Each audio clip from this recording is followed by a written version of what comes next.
today. I remember someone saying a long time ago how when you're in business you feel like you've got bipolar. And they're not wrong. You know, one day you'll be like, yeah, sweet, gang, gang, gang, gang, gang, everything's great, duckies and bunnies, unicorns, rainbows. And the next day you're like, fuck it, what's the point? Yeah. And listen, you know, today was a great day in trade. I can't fault my team. My team are incredible. I love my team so much.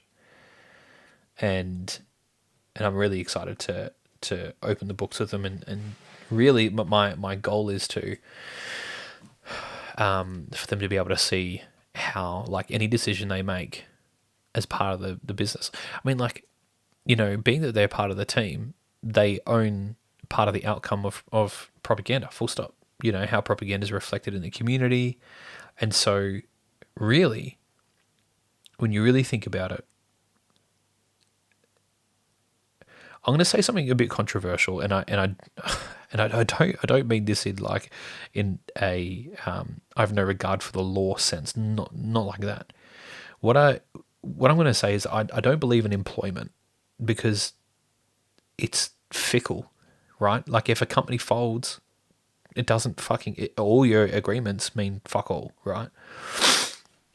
And so when I really, like, everyone's in business. I am a brand, and you know, my history of trade with other businesses will determine whether people want to do business with me or not as an employee, right? And you know, it's the same as every other supplier. You know, really, like, employment is a supply is a supply agreement. Employment is a supply agreement. You know, you're supplying skills and time in exchange for money, rather than a product. It's, you know, or you're kind of like a consultant, but you know, when you make an application, people go and vet you like they would a supplier. So I don't, that really, like, I think the better way to look at it is that everyone's in business. And I think when you are, like, when it's just you, as in, like, from an employment standpoint, obviously there's a lot of, like, regulation and making sure that people are looked after properly. But and again, like, I believe in that. I just believe in doing the right thing. I don't believe in haggling on price. I believe in people. Everyone needs to get fed. People need to get paid well. I believe in that. And so when I look at the whole situation, I'm like, you know, these people, whether they realize it or not, they've got a stake in the outcome of how propaganda is received, how happy our customers are, the whole lot. So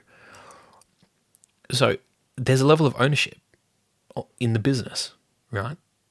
And I'm like, well, we really need to just start treating them like owners if that's going to be the case. And it doesn't mean that, you know, that I abdicate all, like, decision making and responsibility and wash my hands of it and just, you know, receive a check. Like, that's not the thing at all. There's still so much, like, to be said for leadership and, you know, building the business and strategizing and communicating and all of that. Absolutely. Like, none of that goes by the wayside just because you're opening the books. And I feel like there's more responsibility on the business owner to educate the team. And the bipolar part about all of this is that I had a meeting today with this lady, and all she does is implement this, I guess, open book strategy. For those who do want to check it out, it's called The Great Game of Business. Started back in the 80s by a guy named Jack Stack. And yeah, it's super interesting. And it's exciting. And so, yeah, so I spoke with her. I was like, hey, you know, on the 3rd of May, we've got a massive, got an all hands team meeting, and we're just going to go through everything, you know, and I really want to paint the picture. Like, I mean, business should be a money-making machine. Some businesses are not, right? Business should be a money-making machine. And that money, business has to be a means to an end. The end cannot just be accumulation of money, because money is a means to an end. Like, you don't just accumulate money for the sake of money. You accumulate money to do things with that money.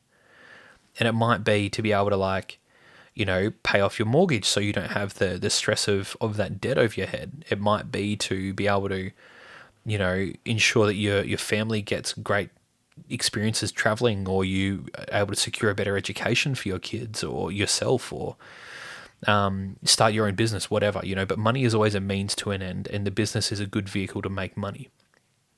And so when I was speaking with this businessman in Darwin, he kind of opened my eyes to that, where he was saying, like, you know what you want out of this business. Well, you should know what you want out of this business, and I believe I do. But everybody in your team also wants something out of your business too, and not to neglect that, and not to be blind to the fact that they're working for you. Like I said, good. Like, there is a good selfish and a bad selfish, and people act 90% of the, no, probably more. I'd say 99.99999 out of selfish motivation. But selfishness is not bad. Bad selfishness is bad. Good selfishness is good. And so if my team are getting what they want to get out of propaganda, and then I'm also getting what I want out of propaganda, and everyone's winning, that's good selfishness. That's good. And maybe selfishness is like, because it's so skewed, and maybe that's not the right word there. But to understand that, okay, like, everybody wants something out of propaganda. Let's make sure everyone can get what they want out of propaganda. Really, really simply. And, and for some people it might be education, some people it might be more skills, it might be, an environment that they want to work at. It might be whatever it is that everyone's trying to get something out of it, and not to be blind to that, and to facilitate that. So, anyway, I kind of tangent on that one, sorry. When I was talking with this lady, Sue, she kind of, like, I've already built this presentation out, like I said, and building out the workshop booklets for our team and all that. And then she came in and kind of simplified it a lot for us, and it's a great structure, really great structure. I certainly encourage anyone who's curious on it to at least start having a look.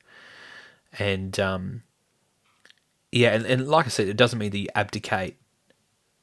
abdicate responsibility for the leadership and the direction of the business, but there's certainly, and you're not trying to make everyone like an accountant, and it doesn't mean that people are entitled. Like, you still structure it in a way that there's a level of fulfillment. Like, everyone loves the struggle. Like, it's the same thing like a game, right? You walk onto the field with an opponent, and you don't know who's going to come out on top.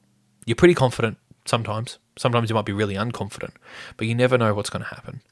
And it's the tension of going, like, can I do this? And then you do it, and the thrill of winning and the reward that comes with it, like, that's fun.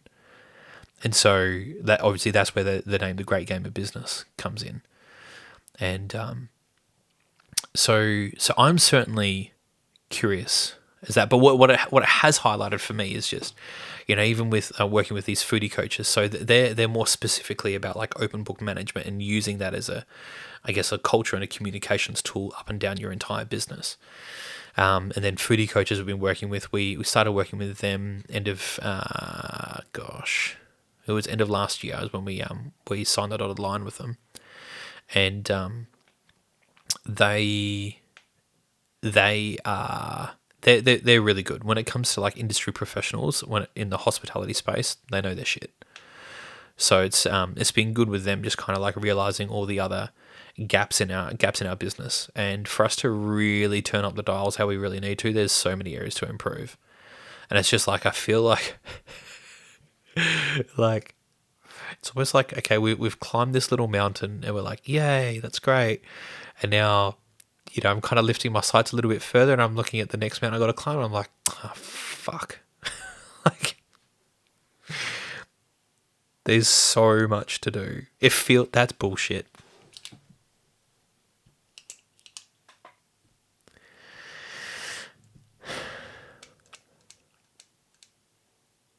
I should just stop pitching. Yeah. That's it. It's really not that hard.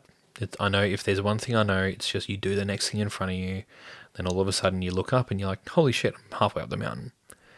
So, yeah. Anyway, so that was that. What else happened today? I think that's everything noteworthy. See you guys tomorrow.